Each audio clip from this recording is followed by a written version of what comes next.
Hello friends, welcome to our channel learning Adda 10। आज का हमारा टॉपिक है दोस्तों चुनाव सदस्यता व न्यूनतम आयु। ठीक है, आज के वीडियो में दोस्तों हम बात करेंगे चुनाव की सदस्यता के लिए मिनिमम आयु कितनी होनी चाहिए। ठीक है, जैसे किसी भी चुनाव को हम उम्मीदवार चुनाव लड़ता है सरपंच के लिए या मुखिया के लिए, विधान परिषद के लिए, राज्यसभा के लिए, मुख्यमंत्री के लिए, तो दोस्तों उस चुनाव को लड़ने के लिए उसको मिनिमम कितनी आयु होना आवश्यक है।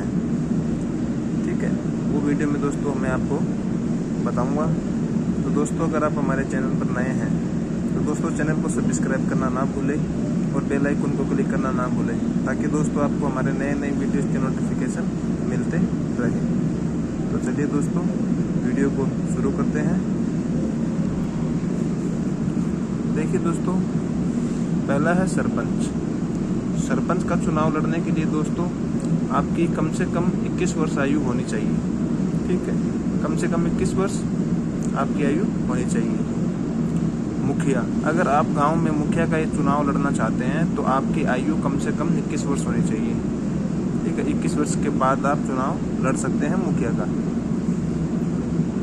विधान परिषद का चुनाव लड़ने के लिए दोस्तों आपकी आयु कम से कम 30 वर्ष होनी चाहिए। ठीक है, विधान परिषद का चुनाव लड़ने के लिए। ठीक है दोस्तों, अगला है विधानसभा।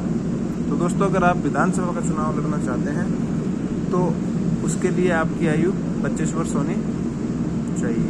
ठीक है, और दोस्तों राज्यसभा का चुनाव लड़ने के लिए आपकी आयु 30 वर्ष होनी चाहिए।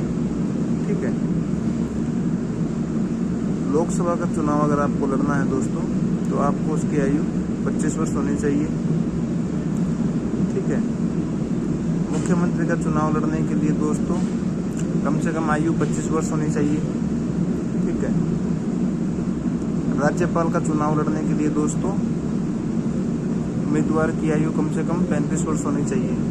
ठीक है, प्रधानमंत्री की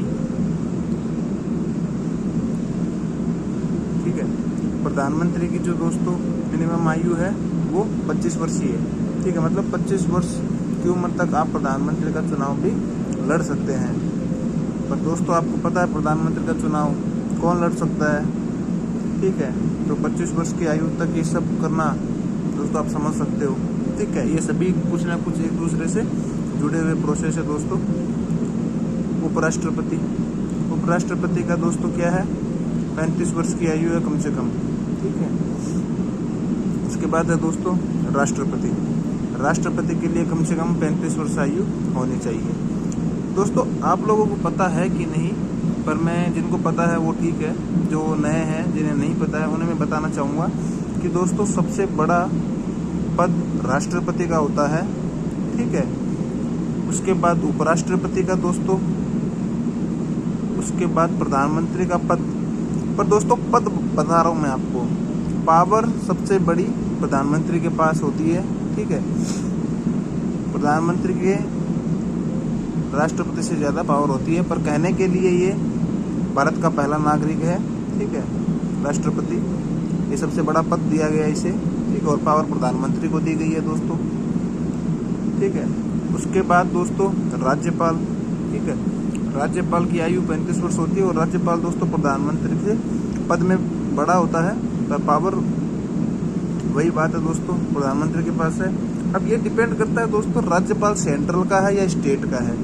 ठीक है, अगर स्टेट के हैं तो वो सब सेंट्रल से छोटे हैं। ठीक है, जैसे सेंट्रल जो अपना मंत्रिकारिणी है दोस्तों, जो सेंट्रल जो मेन है, ठीक है, जो पूरा सेंटर संभालती है या जिसकी सरकार है वो मुख्य है जो। ठीक है, मतलब सेंट्रल से जो किया जाता है वो स्टेट्स के ऊपर डिपेंड होता है कि वो उसे लागू करती है कि नहीं, पर पूर्णतः लागू करना ही पड़ता है दोस्तों। ठीक है, तो दोस्तों ये डिपेंड करता है कि सेंट्रल से है या फिर स्टेट से है। ठीक है, फिर आता है दोस्तों मुख्यमंत्री दोस्तों स्टेट अलग अलग होते हैं दोस्तों। ठीक है, उसके बाद दोस्तों बहुत से हैं, लोकसभा, राज्यसभा, विधानसभा, विधान परिषद, मुखिया, सरपंच। ठीक है, ये सब पोस्टें हैं दोस्तों। ठीक है, चुनाव की मतलब ये सब इतने तरह के हमारे चुनाव होते हैं दोस्तों, मुखिया के, सरपंच के, बहुत से तो मैंने आपको बताए नहीं है दोस्तों, वो आपको मैं पार्ट 2 में बताऊंगा दोस्तों, ठीक है। तो दोस्तों आज के लिए मैंने आपको कुछ महत्वपूर्ण मतलब चुनाव के लिए आयु के बारे में बताया है, ठीक है। जो कुछ और है वो दोस्तों मैं आपको सेकंड वीडियो में बता दूंगा। तो दोस्तों मिलते हैं नई वीडियो के साथ। अगर आपको हमारा वीडियो पसंद आए तो दोस्तों वीडियो को लाइक करें और वीडियो को ज़्यादा से ज़्यादा शेयर करें।